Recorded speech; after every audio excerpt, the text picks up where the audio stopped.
तो चलिए आज बात करते हैं एक बहुत ही दिलचस्प कहानी के बारे में। जी.एल. फुएंटेस की क्लासिक कहानी अ लेटर टू गॉड। ये कहानी है विश्वास की, भरोसे की और थोड़ी सी विडंबना की। कहते हैं ना कि विश्वास से तो पहाड़ भी हिल जाते हैं, लेकिन क्या हो जब किसी का अटूट विश्वास असल दुनिया की सच्चाइयों से टकरा जाए। ये कहानी बस इसी एक सवाल के इर्द गिर्द घूमती है। तो चलिए मिलते हैं इस कहानी के मेन कैरेक्टर से।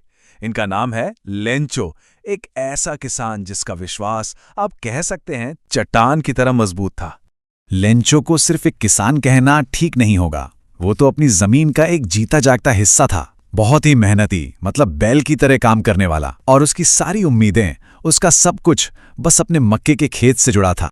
उसका खेत एकदम तैयार था, मक्के के दाने पक चुके थे। बस एक चीज की कमी थी, एक अच्छी जोरदार बारिश। सोचिए, एक बारिश और उसका और इसके परिवार का पूरा साल संवर जाता। लेकिन कहते हैं ना, हम सोचते कुछ हैं और होता कुछ और है। लेंचो की उम्मीदों के आसमान पर अचानक तबाही के बादल मंडराने लगे।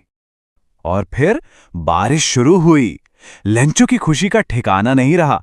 उसके लिए ये पानी की बूंदें नहीं थीं, अरे नहीं, ये तो आसमान से बरसते हुए नए नए सिक्के थे।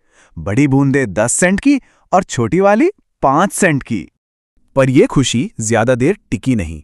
जो बारिश एक वरदान लग रही थी, वो देखते ही देखते एक भयानक तूफान, ओलों के तूफान में बदल गई। खेत का हाल देखिए, जो फूलों से भरा था वो अब ऐसा लग रहा था मानो किसी ने नमक बिछा दिया हो।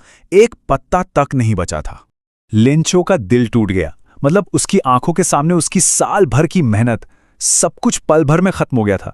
वो बस बेबसी से देखता रह गया। इतनी बड़ी तबाही के बाद कोई भी इंसान टूट जाता, लेकिन लेंचो नहीं। उसका विश्वास अब भी जिंदा था, और इसी विश्वास ने उसे एक ऐसा काम करने पर मजबूर किया जिसके बारे में कोई सोच भी नहीं सकता। तो उसने क्या किया? उसने उठाया एक कागज, एक कलम और एक चिट्ठी लिख डाली। किसे? सीधे भगवान को। और उसमें लिखा कि उसे 100 पेसोस चाहिए ताकि वो दोबारा फसल बो सके और अपने परिवार का पेट पाल सके।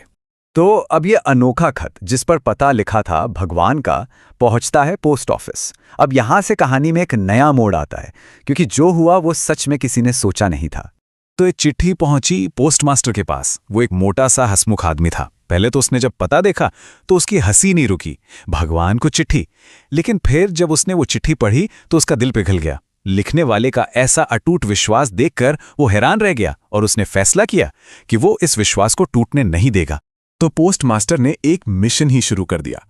उसने ठान लिया कि इस चिट्ठी का जवाब तो देना ही है। उसने अपने कर्मचारियों से मदद मांगी, अपनी सैलरी का एक हिस्सा दिया, दोस्तों से पैसे इकट्ठा किए। मतलब जितनी हो सकती थी उसने कोशिश की। लेकिन इतनी कोशिशों के बाद भी वो पूरे 100 पेसोस जमा नहीं कर पाया।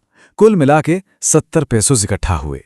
ये भी कोई छोटी मोटी रकम नहीं थी, पर लेंचो की मांग से तो कम ही थी। तो अब आता है वो दिन जब लेंचो वापस पोस्ट ऑफिस आता है, ये पूछने कि क्या उसके लिए कोई चिट्ठी है।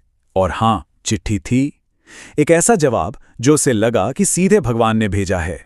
अब कोई भी सोचेगा कि जिसका विश्वास इतना पक्का हो, उसे जब भगवान से पैसे मिले तो वो क्या करेगा? खुशी से नाचेगा, है ना? पर क्या सच में ऐसा हुआ?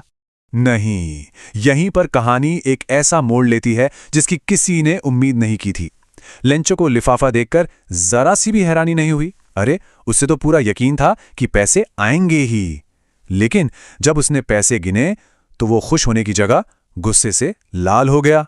अब उसके दिमाग में हिसाब एकदम साफ था। देखिए, भगवान तो कोई गलती कर नहीं सकते, और वो उसकी मदद करने से मना भी नहीं करेंगे। इसका मतलब उन्होंने तो पूरे 100 पेसोस ही भेजे होंगे। तो फिर ये 30 पेसोस कम कैसे हो गए? और इसी सोच के साथ कहानी अपने सबसे मजेदार और कह सकते हैं कि सबसे दुखद मोड़ पर पहुंचती है। लेंचो एक और चिट्ठी लिखता है। उस दूसरी चिट्ठी में वो भगवान से कहता है कि बाकी के 30 पेसोस भी भेज दीजिए, पर एक हिदायत भी देता है कि इस बार पैसे डाक से मत भेजना। क्यों?